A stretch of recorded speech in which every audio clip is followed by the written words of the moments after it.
কিছুদিন ধরেই সামাজিক যোগাযোগ মাধ্যমে আলোচিত প্রিন্স মামুন ও লায়লা। সম্প্রতি লায়লার ধর্ষণ মামলায় টিকটকার আব্দুল্লাহ আল মামুন ওরফে প্রিন্স মামুনকে গ্রেপ্তার করেছে পুলিশ। রাজধানীর ক্যান্টনমেন্ট থানায় করা এই মামলায় সোমবার 10 জুন রাতে তাকে গ্রেপ্তার করা হয়। প্রিন্স মামুন পরিচিতি পান সামাজিক যোগাযোগ মাধ্যম টিকটক ও লাইকি থেকে। মাধ্যমগুলোতে নিজের করা মিউজিক ভিডিও সেখানে পোস্ট দিতেন মামুন। সময়ের সঙ্গে সঙ্গে সেখান থেকেই তার পরিচিতি এবং জনপ্রিয়তা। এক সময়ে নাচও শিখেছেন মামুন। সেই নাচের ভিডিও অনলাইনে শেয়ার দিতেন, পাশাপাশি শেয়ার দিতেন অনেক মজার ভিডিও। এতে করে তার অগণিত ভক্ত ফলোয়ার তৈরি হয়। অনলাইন থেকে তার জনপ্রিয়তার ঢেউ এসে পড়ে অফলাইনেও। বলা যায় বাংলাদেশের টিকটকারদের মধ্যে সবচেয়ে জনপ্রিয় এই মামুন।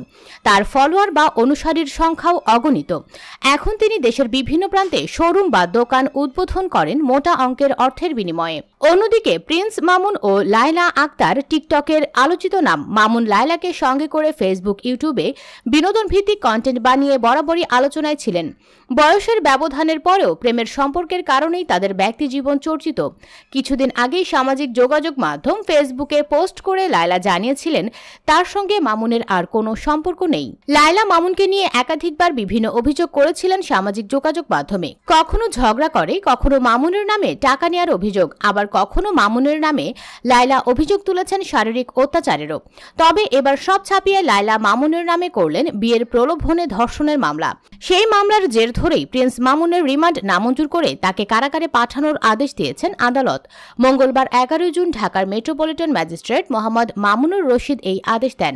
এর আগে সোমবার 10 জুন রাত 9:45টার দিকে ঢাকা চট্টগ্রাম মহাসড়কের কুমিল্লার দাউদকান্দি টোল প্লাজা থেকে তাকে গ্রেপ্তার করে দাউদকান্দি থানা পুলিশ। এরপর তাকে ক্যান্টনমেন্ট থানা পুলিশের কাছে হস্তান্তর করা হয়। মঙ্গলবার তাকে আদালতে হাজির করে 7 দিনের রিমান্ড আবেদন করেন ক্যান্টনমেন্ট থানার উপপরিদর্শক মোহাম্মদ শাহজাহান। গত 9 জুন প্রিন্স মামুনের বিরুদ্ধে রাজধানীর ক্যান্টনমেন্ট থানায় ওই মামলা করেন লায়লা। অভিযোগে লায়লা উল্লেখ করেন, মামলার বিবাদী আব্দুল্লাহ আল মামুন ওরফে প্রিন্স মামুনের সঙ্গে আমার গত 3 বছর আগে সামাজিক মাধ্যম ফেসবুকে পরিচয় হয়। পরিচয়ের এক পর্যায়ে মামুন আমাকে বিয়ে করবে মর্মে প্রলোভন দেখিয়ে আমার সঙ্গে প্রেমের সম্পর্ক স্থাপন করে। সে আমাকে জানায় তার ঢাকায় থাকার মতো নিজস্ব কোনো বাসা নেই। যেহেতু প্রেমের সম্পর্ক সৃষ্টি হয় এবং মামুন আমাকে বিয়ে করবে বলে জানায়, তাই তার কথা সরল মনে বিশ্বাস করে তাকে আমার বাসায় থাকার অনুমতি দেই। অভিযোগে তিনি আরও উল্লেখ করেছেন, 2022 সালের 7 জানুয়ারি মামুন তার মাকে সঙ্গে নিয়ে আমার বাসায় এসে বসবাস করতে থাকে।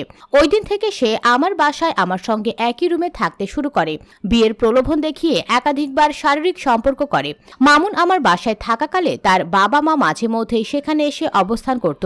তবে আমি মামুনকে একাধিকবার বিয়ের বিষয় বলে সে বিভিন্ন অজুহাতে সময় ক্ষেপণ করতে থাকে।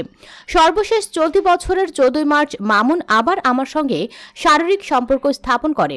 পরবর্তী সময়ে আমি তাকে বিয়ের বিষয়ে বলে সে ক্ষিপ্ত হয়ে ওঠে। আমাকে বিভিন্ন অশ্লীল ভাষায় গালিগালাজ করে।